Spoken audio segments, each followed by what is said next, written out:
Why? Why have I received a letter from Ava who has passed away? I was astonished, staring at an envelope in my mailbox at home. The sender of the letter was Ava, whom we had just held the funeral for the day before. Ava had been very kind to me since the beginning of my marriage with her son, and I loved her dearly. We often dined out and enjoyed shopping together, and we were close like friends despite the age difference. Ava's sudden death left me inconsolable. Even after the funeral, I still couldn't fully accept the reality of her passing. In the midst of this, receiving a letter from Ava truly shocked me. Upon hastily reading the letter, it contained something beyond my wildest expectations. First off, the reason I received this letter was, apparently, because Ava had asked the church pastor to deliver this letter to me after her death. Then, it instructed me to open the chest at Ava's house, revealing there was even a secret compartment. The method to open this secret compartment was also carefully described. And at the end of the letter, it instructed that I must open it alone. Checking the time, I realized that it was when Ava's cohabiting family members, James, her eldest son and his kids, were out at school or elsewhere. I immediately headed to Ava's house, entered with my spare key alone, and as per her letter, opened the chest's secret compartment. Thank goodness, it opened. Relieved that it opened successfully, I checked what was inside. What is this? My name is Emma. I am 35 years old, working from home as a web designer. 5 years ago, I married Noah, 4 years older than me, whom I met through a friend's introduction, and we still have a very good relationship. However, we have not been blessed with children yet. Both of us love children and wanted to have them soon after getting married, but unfortunately, we have been unable to conceive. Previously, I was deeply troubled and depressed over not being able to have children, but there was always someone who treated me with kindness. That was Noah's mother, Ava. Emma, don't be so hard on yourself.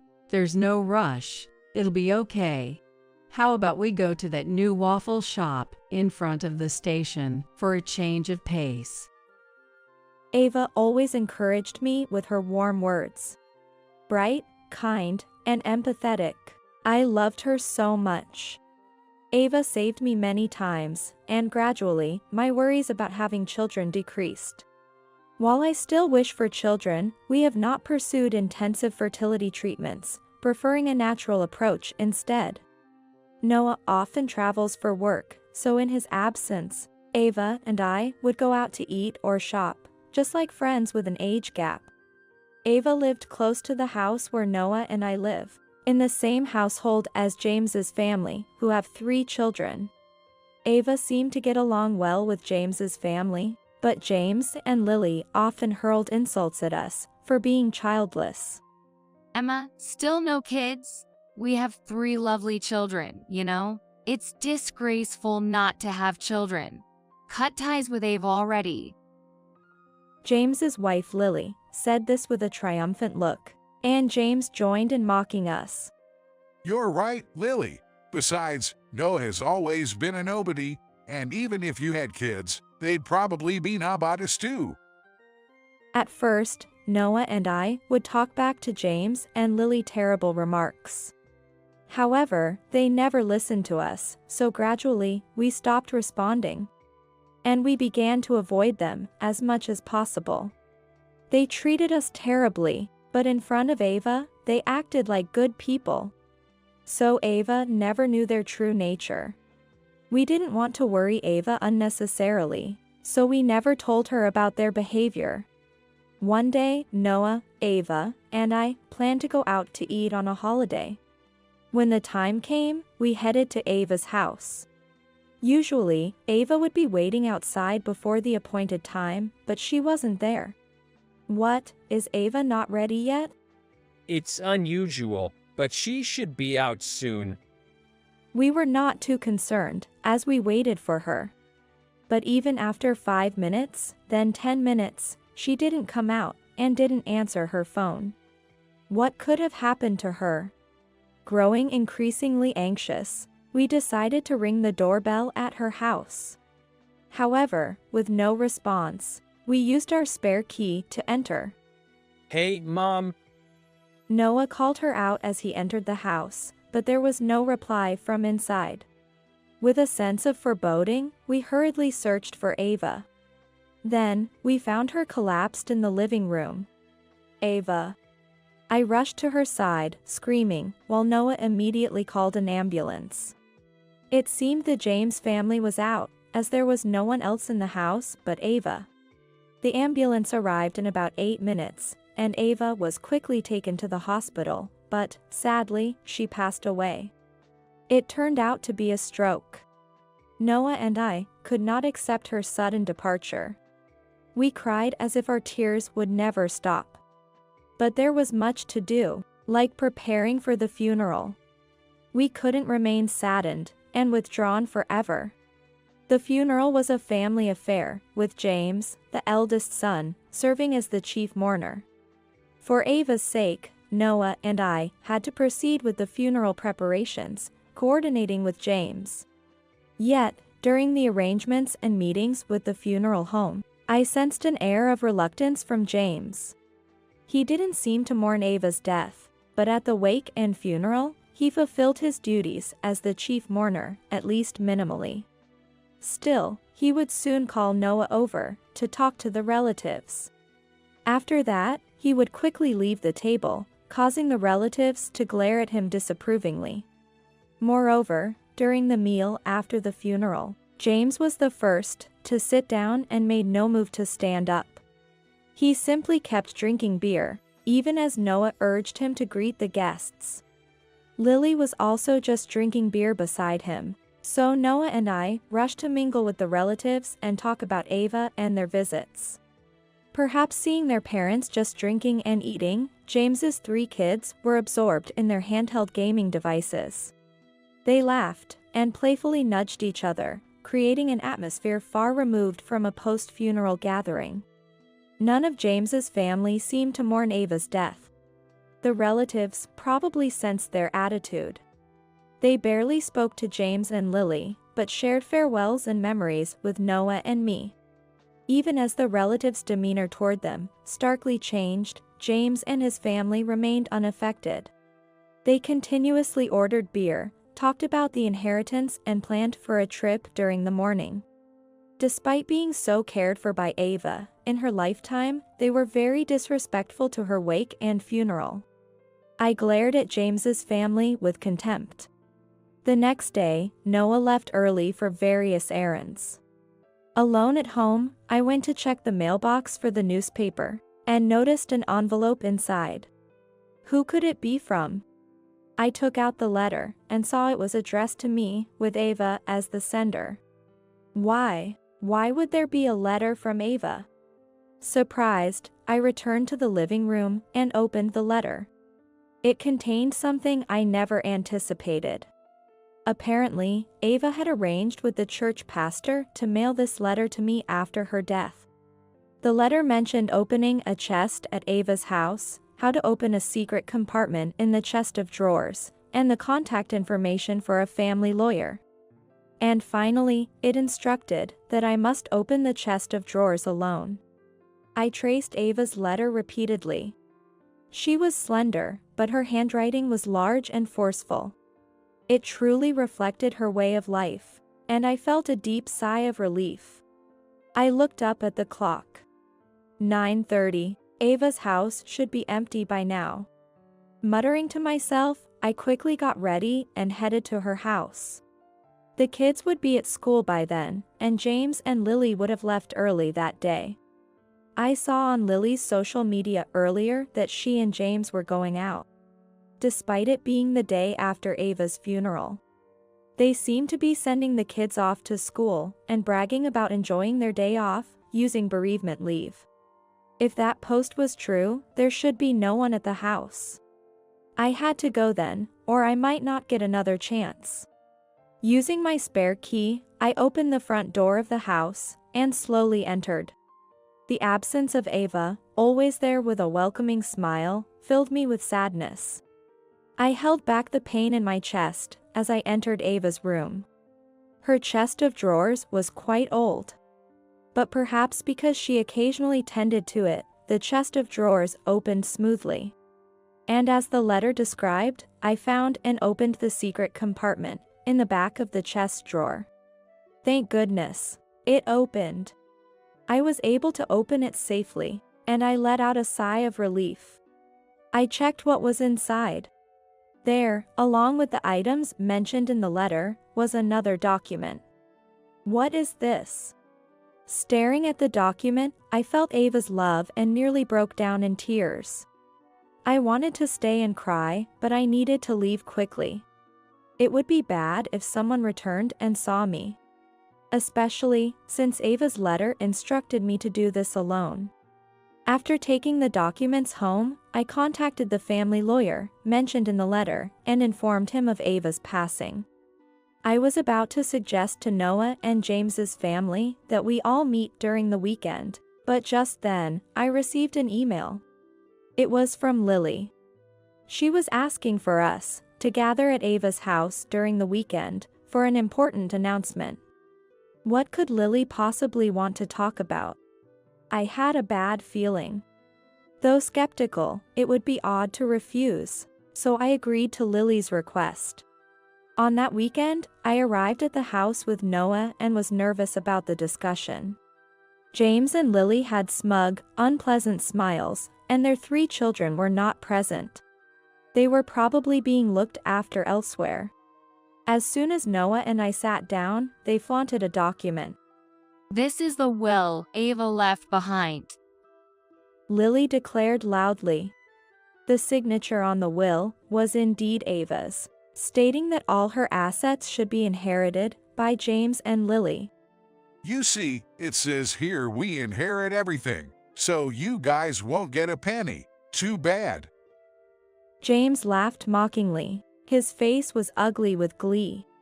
Noah was perplexed, but I silently stood up and brought in the lawyer waiting outside. Who is this? James and Lily were confused by the sudden appearance of the lawyer. Noah was also surprised, not knowing the lawyer had been waiting. This person is the lawyer Ava had trusted. I introduced him briefly, and James and Lily's faces slowly turned from shock to anger. A lawyer? Why did you bring one here? Per Ava's instructions, she wanted the lawyer to help with the smooth creation of the inheritance division agreement. James and Lily loudly protested the need for a lawyer. James slammed the table again and gestured towards the will. Mom left a will. We don't need a lawyer with this. At that, the lawyer quietly raised his hand. Is this document entirely written by your mother, without a doubt? James asserted it was. The lawyer shook his head significantly at the scene. This cannot be accepted as a will. A handwritten will must be entirely written by the person themselves. The lawyer pointed out the word will at the beginning and Ava's signature at the end. Ava's name was written in a familiar handwriting, but the rest looked like it was printed from a computer or something. The previously noisy living room fell eerily silent. James, as if jolted, reached out for the will and brought it closer to himself. But the text remained unchanged. It's just the neat printed Gothic font. Wait, Suddenly, Noah pointed at James. why is the back of the paper so clean? Upon hearing Noah's remark, we noticed there was indeed something off about the will. The signature part and the rest of the text have different handwriting. Could this will be forged? The lawyer's comment made James and Lily's shoulders twitch in shock. What are you talking about? There's no way we would do such a thing. What's with this tension? What if it was forged? What then? Lily's words prompted the lawyer to speak. Falsifying a will is a crime of forgery of private documents. James and Lily turned pale. While the flustered couple blurted out incoherent excuses, the lawyer delivered a crucial piece of information. Emma has a notarized will, so this will here is invalid. What? James and Lily were dumbfounded, their eyes wide. What is that? We weren't told. In Ava's letter to me, it was written that she had hidden the notarized will behind the secret compartment in the chest. We didn't know either. Ava told us the hiding place in the letter we received recently. The letter didn't just contain practical matters, but also why she made a notarized will and told me about it. Ava had been feeling her health declining and decided to prepare a will, suspecting that James and Lily would likely alter it. I thought Ava was completely unaware of their true nature, but it seems she had been vaguely aware of their greed. The notarized will stated that the property should be divided equally between James and Noah. What? She prepared something like this. James and Lily were stunned. Then James suddenly shouted, his face lighting up with realization. Wait, but the beneficiary of Mom's life insurance is me. Right, it should go to me, the eldest son. While James was shouting with glittering eyes, I told him in a cold voice. In addition to the notarized will, Ava also entrusted me with the life insurance policy. The beneficiary is me. Inside the secret compartment of the chest drawers, there was not only the notarized will, but also the life insurance policy. James and Lily stared incredulously at the notarized will and life insurance policy.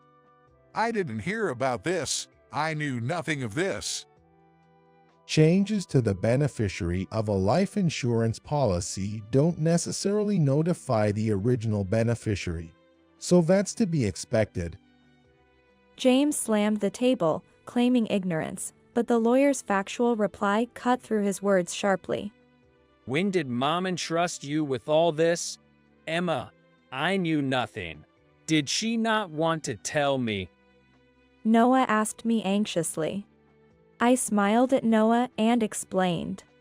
Ava wrote it in her letter, she wanted to tell you too, but moving together would have raised the risk of James and Lily catching on, so she entrusted it to me alone. That makes sense. Mom and you were really close, after all. While Noah and I were talking, Lily screamed hysterically. I can accept this. Why should her assets go to you, who never even showed her any grandkids? This is outrageous. I can accept this at all. That's right. You childless ingrates have no right to Mom's assets. We lived with her just for the inheritance, to split it equally. What a joke. The inheritance should all be ours. James yelled, his face flushed with anger. Lily continued her selfish rant. We have 3 kids, you know? You should give up her inheritance to us, for our kids' future, as compensation for not showing her any grandkids. We, who could show her 3 grandkids, are hundreds of times more deserving than you. So the inheritance should all be ours. Unfazed by Lily's outburst, I remained calm and stated firmly. What you're saying is all over the place, please calm down a bit. Lily didn't seem to like my composed demeanor and lunged at me while screaming. I hate your smug attitude. Just hand over the money, you childless, useless woman. Noah and the lawyer intervened quickly, but Lily struck me in the head with her fist faster than they could react. Ouch. Her hand had several large rings on it, which felt like brass knuckles, causing me to cry out from the dull pain. Stop it. While Noah and the lawyer pulled Lily away, she was still agitated and reached out for me again. Hand over the inheritance. I should get it all because I have 3 kids. Lily's eyes were bloodshot, her face twisted in fury. Go on, hit her more. James egged Lily on, and infuriated Noah called the police. Soon after, the police arrived, and Noah and the lawyer explained the situation. James and Lily were then taken away by the police. Left behind, Noah and I thanked the lawyer and decided to send him home for the day. It was supposed to be just a meeting to discuss the creation of the inheritance division agreement, but it turned into a complete mess. We agreed to apologize to him later on. Noah was very concerned about me being hit by Lily, but I assured him that the pain in my head had completely gone, and he seemed relieved. Reflecting on the intense situation, I muttered, "What an intense period this has been." Then Noah mentioned something odd to me. You know, Lily always seemed to overly flaunt her kids, bragging about how great she is for showing 3 grandkids to mom. Don't you think she's too greedy about money? Indeed, Lily had always boasted about her children, and her obsession with money earlier was extreme. Well, yes, Ava intended to divide the inheritance equally, yet Lily wanted it all, which is abnormal. Her face when she hit me was terrifying. That's what I thought too. It's definitely abnormal. Noah then fell silent, lost in thought. "What's wrong? Is something bothering you?" I asked him, unable to understand what he was implying.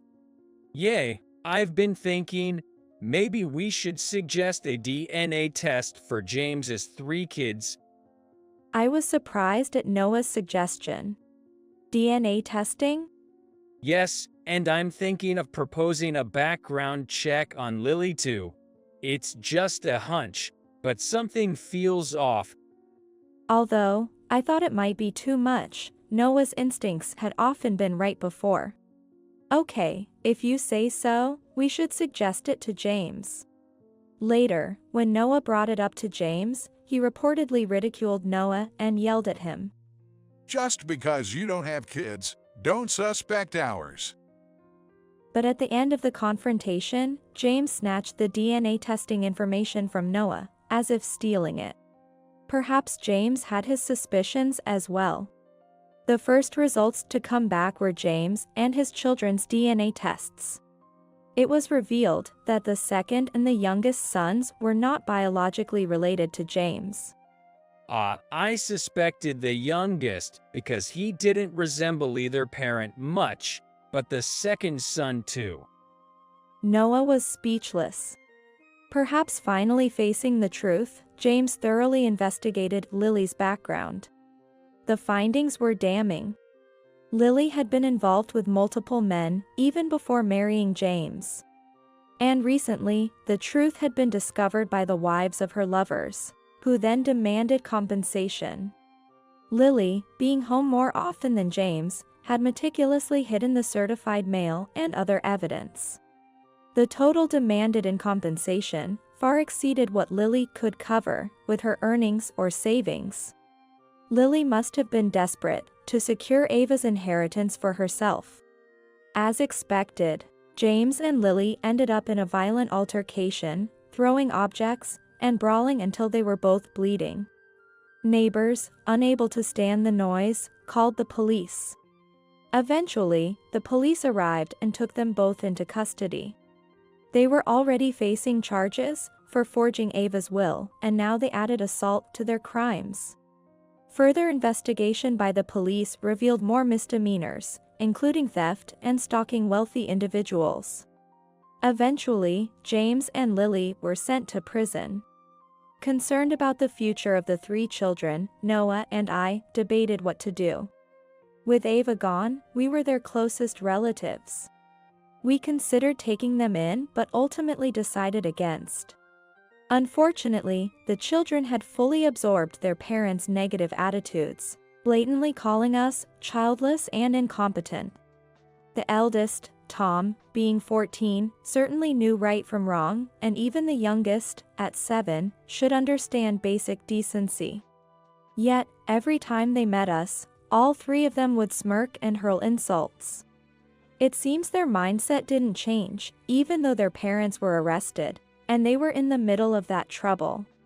I wouldn't mind being raised by you, childless losers. The 14-year-old, Tom, taunted us. It was something I never expected to hear. Hearing such words made it impossible for me to feel any love or hope of raising them to be decent individuals. Ultimately, we contacted Lily's parents and decided to cease all contact with the kids. It seemed the children understood our firm decision. If it's between staying with you childless incompetence and grandma's run-down place, the latter is better. So I guess it was for the best. We haven't told the children that two of them are not biologically related to James. Whether or not the truth would be revealed to them will be up to James and Lily's relatives. Noah and I decided to use the inheritance left by Ava as a financial resource to move to a new place far away. It was a location rich in nature with plenty of greenery, where both of us quickly felt at home. There's a charming waffle shop near our new home, which always makes me think of how much Ava would have loved to visit if she was with us. Not long after moving, I finally became pregnant. The positive result on the pregnancy test made me scream in surprise and joy. After visiting the OB/GYN for confirmation, we were told without a doubt that I was pregnant. We cried tears of joy as we embraced each other. Ava would have been so happy for us. Also, the business venture I had been secretly planning is progressing well. Noah and I are working hard for our upcoming child, enjoying fulfilling and happy days.